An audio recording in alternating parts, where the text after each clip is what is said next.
Alors maintenant, c'est sûr que celui qui a pas lu le jardin de la foi, je lui dis la vérité, il est mal barré dans ce monde-ci. Je vous parle très sérieusement.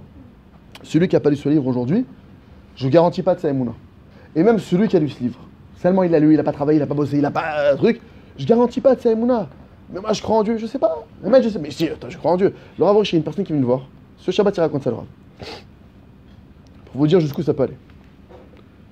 Un type qui est venu voir, un Rav, péote, un Rav, qui a un truc, une association de recettes qui fait des grosses actions. Il n'a pas voulu donner trop de détails, mais il a dit voilà, c'est quelqu'un connu qui fait des trucs. Et il a eu des problèmes, des histoires, etc. Et il a commencé à parler au Rav. Maintenant, le Rav, il écoute. Il est venu, il dit il faut que je te raconte. Il commence à raconter il m'arrive ici, celui-là m'a fait ça. Il lui raconte, il dit je fais de beaux des doutes, je comprends pas, malgré que je fais de beaux des doutes. Malgré que je prie Hachem, je vais voir Hachem. Il fait de beaux des doutes, je sais pas, Tikkun Chatzot, le Mikveh, le truc, là, il fait Zikouya, Rabbi, il a un type, tu sais, c'est. Je comprends pas pourquoi je continue à être comme ça.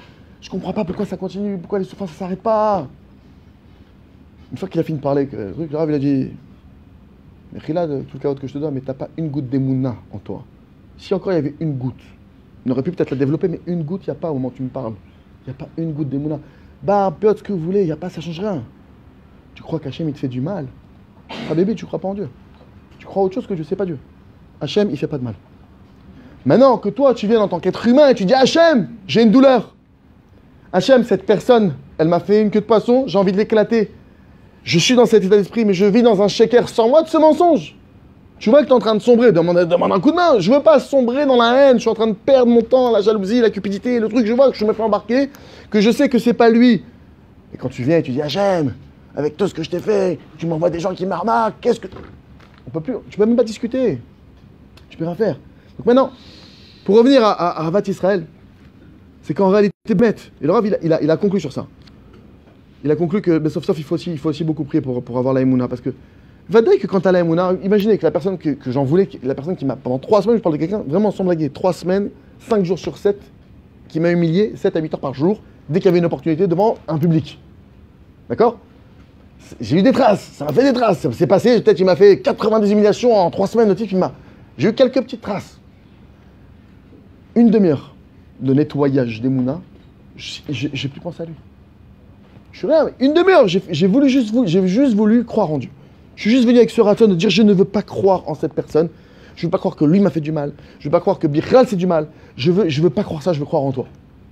Bon, et au passage, quand je suis arrivé au moment où j'ai ressenti dans mon cœur que vraiment cette personne ne pouvait rien faire contre moi et qu'elle n'existait pas, que c'est pas elle. Bichral, c'est pas elle. C'est même plus, il y a même plus, c'est pas elle. C'est toi. Et il y avait un bien, je le vois pas ce bien, c'est vrai. Je le comprends pas, mais il y a un bien, c'est sûr, il y a un bien. Et que, mais ce que je veux dire, je le croyais dans mon cœur, c'est plus. Quand j'ai senti que dans mon cœur il a accepté ça, j'ai dit bon, tant qu'à faire, Madame Hachem, quand on est arrivé là, pourquoi? C'est quoi le. Et c'est pas pourquoi en mode pourquoi? Bah, il y avait bien mettre un cadeau. C'est pour le bien que tu as fait ça, Hachem, Nachon. Bon, montre-moi ce bien. Justement, je veux l'attraper ce bien. J'ai dit, ce type-là, il t'a fait galérer toute ta vie, mais il y avait un grand bien là. Super, j'aimerais bien le savoir, ce bien. Et là, d'un coup, Hachem m'a montré des choses. Et j'ai compris pourquoi cette personne, j'étais confronté à elle, en quoi moi je suis en commun avec elle, pourquoi j'ai eu besoin d'avoir un effet miroir chez lui pour voir des choses qu'il y avait chez moi. Donc je ne veux pas ces détails, ça m'a fait un peu froid dans le dos parce que celui, entre guillemets, que tu considères comme ton bourreau, tu peux t'apercevoir finalement que tu es très commun dans certains trucs avec lui, et ça fait peur.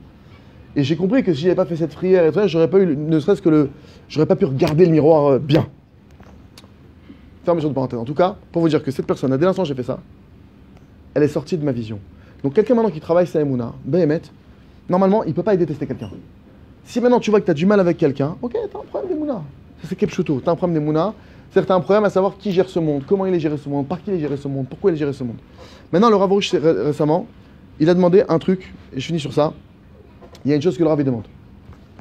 Parce qu'il dit que c'est ça l'origine de tout notre exil. En réalité, qu'on soit clair, l'origine de toutes nos galères, elle est là. C'est parce qu'il y a maintenant cette hérésie qui s'est infiltrée dans nos cœurs, de tout l'homme Israël jusqu'à aujourd'hui, depuis la destruction du deuxième temple. À savoir que les gens peuvent nous faire du mal, il peut nous arriver du mal, les gens existent. Et que ça a créé ce qu'on appelle de la haine gratuite. La sinatrina, moi je donne un pirouge que j'aime éclairer. C'est quoi la haine gratuite? Des fois tu vas me dire, mais non, lui il m'a fait, c'est pas gratuit. Je te déteste parce que j'ai une raison. Non, c'est gratuit. Pourquoi? Parce que c'est pas lui qui t'a fait. Tu t'attaques gratuitement à quelqu'un qui n'est pas concerné par le problème. celui que tu détestes en vrai, pourquoi c'est si grave? Parce que celui que tu détestes en vrai, quand tu détestes, c'est Hachem. Mais non, moi je ne vais pas détester Hachem. Si, tu détestes Hachem. Tu détestes Hachem, tu dis la shonara sur Hachem, tu parles mal d'Hachem. Mais non, je parle de lui, lui m'a volé, il m'a triché, il m'a trahi, il m'a truc. Non, tout ce que tu dis là, c'est encore pire, tu t'enfonces dans l'hérésie, t'es encore en train de dire que Dieu n'existe pas, t'es en train de dire que les hommes ils existent, que Dieu... Si tu t'enfonces, la personne dit mais je comprends pas, je fais Shabbat, je mange cachère, j'essaye, je truc. Mais l'origine même, tu crois pas en Dieu. Toute la Torah, les mitzvot, tout a été donné pour une seule chose, tu crois en Dieu.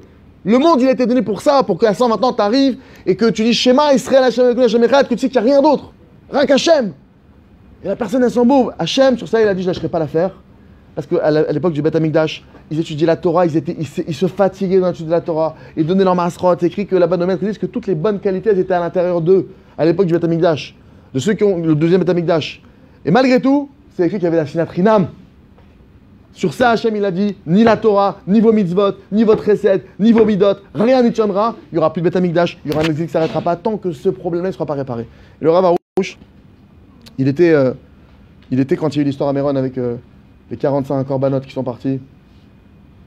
Il y avait un des 45, c'était un élève du Rav qu'on connaissait à la Yeshiva, qu'on connaissait personnellement. Le Rav était très touché, il était là-bas dans la Mehara de Rabbi Shimon. En fait, tu as le tombeau, et en dessous du tombeau, il y a un endroit qu'on dit que c'est l'endroit le plus proche, véritablement de... Et le Rav, certains grands rabbinim, mais ça, ils ont accès, le Rav, il était là-bas. Et donc, il n'était pas là, donc il était au courant de tout le truc. Le Rav, il a dit, j'ai pleuré, j'ai crié, j'ai appelé Rabbi Shimon.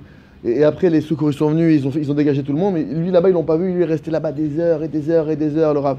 Il a prié, il pleurait, il priait, il dit, là-bas, j'ai reçu de Rabbi Shimon, et Bisrout, les 45 tzadikim qui sont partis, j'ai reçu un conseil du ciel, que l'origine de tout ce problème, tout ce qu'on est en train de vivre, encore cette xéra-là, et encore ce qui a suivi derrière, encore ce qui a suivi derrière. Le Rav, il a dit, il y a un jeudi, il a dit, si on se réveille pas, il a dit, ça va pas s'arrêter. Le jeudi soir, Miami, boum, effondrement dans l'immeuble.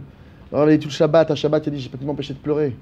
Il a dit, à Shabbat, c'est assourd de pleurer. Il a dit, j'ai pas pu m'empêcher de pleurer, rien que d'imaginer des juifs de maison. J'ai pas pu m'empêcher de pleurer. Il dit, pourquoi tout ça? Pourquoi toute cette histoire-là? Et le Rav a dit, et même, c'est pas l'étude de la Torah qui va régler ce problème. Baruch qu'il faut étudier, mais c'est pas ça qui va régler le problème. Baruch qu'il faut maintenant essayer de faire plein de choses, la tzedaka, ce que vous voulez, du chesed, c'est pas ça qui va régler le problème. Tant que la racine, l'origine de notre exil ne va pas être réglée, le problème, il restera là. Et c'est quoi l'origine? C'est la sinatrinam. C'est la haine gratuite. Et cette haine gratuite, le Rav a dit là-bas, en tant que Rabbi Shimon, j'ai reçu un conseil. J'ai reçu un conseil qui a été que maintenant, pour réparer cette haine gratuite qu'on est encore en train de payer aujourd'hui, qui fait partie de notre peuple aujourd'hui, il dit il faut faire Avat Israël bimsurut nefesh. C'est-à-dire qu'il faut maintenant, il faut maintenant se sacrifier pour l'amour du prochain. Il faut maintenant, concrètement, le Rav a dit, concrètement, pendant qu'est-ce qu'on doit faire? Est-ce que vous imaginez prends ma maison, prends ma voiture, là. 2 secondes. Ça peut être un beau sacrifice, d'accord, si quelqu'un... voilà, mais on en parlera après. Mais le Rav, il parle d'autre chose. Le Rav, il dit... Parce que maintenant, sauf, c'est quoi le vrai cadeau que tu peux faire à Israël? C'est qu'il fasse tes chouvas. C'est que quand on fait tout tes chouvas vraiment... C'est quoi faire tes chouvas? Tes chouvas, c'est revenir vers Hachem, un vrai retour. Ça veut dire, c'est pas simplement une histoire de kippa, de barbe, de Shabbat. C'est sûr qu'il va falloir tout ça dans l'absolu, mais c'est que le vrai retour, ça veut dire un cœur entier vers Hachem, une authenticité vers Hachem, vraiment savoir que c'est Hachem qui est là. Et ça concerne les juifs et les non-juifs, mais déjà dans notre peuple. Quand le peuple, ce que je demanderai, mais quoi, les non-juifs, on ne prie pas pour eux. Il m'a dit, parce que quand le peuple d'Israël, lui, il va se réveiller, qu'il va vraiment avoir cette union-là, alors maintenant déjà les non-religieux, en voyant ça dans le peuple, ça va les réveiller d'eux-mêmes, ils vont revenir. Et les nations du monde, en voyant ça, ils vont aussi de même ça va. Tu vois, une vérité tellement lumineuse, tu peux pas passer à côté.